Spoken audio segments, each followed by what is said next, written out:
আমাৰ এই উত্তৰ অঞ্চলত বাতৰি সংগ্ৰহ কৰিবলৈ আহিছে। পোনপ্ৰথমে অখিল ভাৰতীয় ৰাজবৰ সংগঠন BTR কেন্দ্ৰীয় সমিতিৰ সভাপতি হিচাপে মই আপোনালোকক আন্তৰিক শুভেচ্ছা আৰু ধন্যবাদ জ্ঞাপন কৰিছোঁ। আজি দুখৰ এটা দিন। আপোনালোকে জানে 2002 চনৰ 21 জানুৱাৰীৰ দিনা যিহেতুকে নিৰ্মমভাৱে অজ্ঞাত উগ্ৰপন্থীৰ দ্বাৰা গুলীয়াই 18জন ব্যক্তিক এই আমাৰ নাৰায়ণপুৰ চকতে হত্যা কৰা হৈছিলে।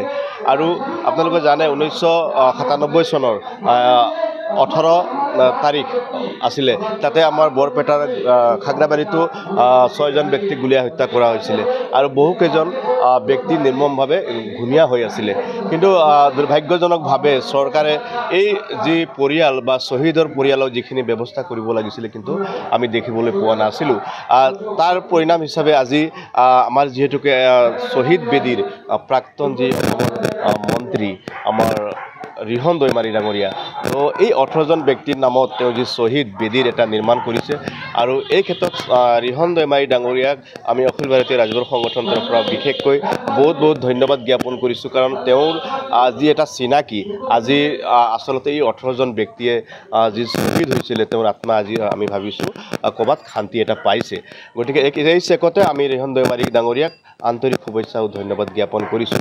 কিন্তু বৰ্তমানত আমি দেখিবলৈ পাইছোঁ যে যি চৰকাৰ আহিছে, চৰকাৰ গৈছে, এই যি মানে লাঞ্ছিত বঞ্চিত যি হিন্দীভাষী সমাজ, এই সমাজখনক যিখিনি ব্যৱস্থা বা যিখিনি উন্নয়নৰ ক্ষেত্ৰত কাম কৰিব লাগিছিলে কিন্তু আজিলৈ আমি সেই বস্তুটো দেখিবলৈ পোৱা নাই।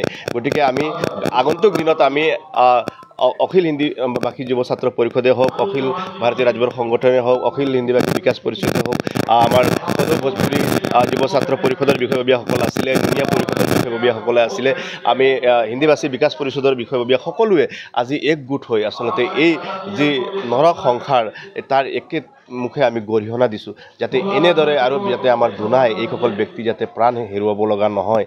আৰু যাতে তাৰ কাৰণে আজি আমি সজাগ হৈছোঁ, আজি জাতিটো যাতে আমি কিদৰে আগুৱাই নিব পাৰোঁ। বিভিন্ন সমস্যাৰে জড়িত এই হিন্দীভাষী যি লোক আচলতে BTR মানে থকাৰ পিছতো চৰকাৰ হৈছে কিন্তু যিখিনি উন্নয়নৰ কাম কৰিব লাগে আচলতে আমি দেখিবলৈ পোৱা নাই। আজি আপোনালোকে জানে যি শ্বহীদৰ পৰিয়াল, তেওঁলোকৰ থাকিবলৈ জাগা নাই, তেওঁলোকে থাকিবৰ কাৰণে ভাল এটা পৰিৱেশ নাই। কিন্তু আজি সামান্য এটা ন্যূনতম এটা তেওঁলোকে এই চৰকাৰৰ আৰ্থিক সাহায্য দিছিলে, তাৰ পৰা কিন্তু আজিলৈ কোনো এটা চৰকাৰে এই শ্বহীদৰ পৰিয়ালক তেওঁলোকে খবৰ ল'বলৈ আহৰি নহয়। আমি ধিক্কাৰ দাবী জনাইছোঁ যে অতি শীঘ্ৰে যাতে চৰকাৰে এই যিকেইজন ব্যক্তি শ্বহীদ হৈছিলে আৰু আমি যিহেতুকে ঘোষণা কৰিছোঁ যে যি আমাৰ বাস্কাৰ খাগ্ৰাবাৰী আৰু ওদালগুৰিৰ এই আমাৰ নাৰায়ণপুৰ চকত যি শ্বহীদ হৈছিলে তেওঁলোক আমি শ্বহীদ হিচাপে ঘোষণা কৰিছোঁ।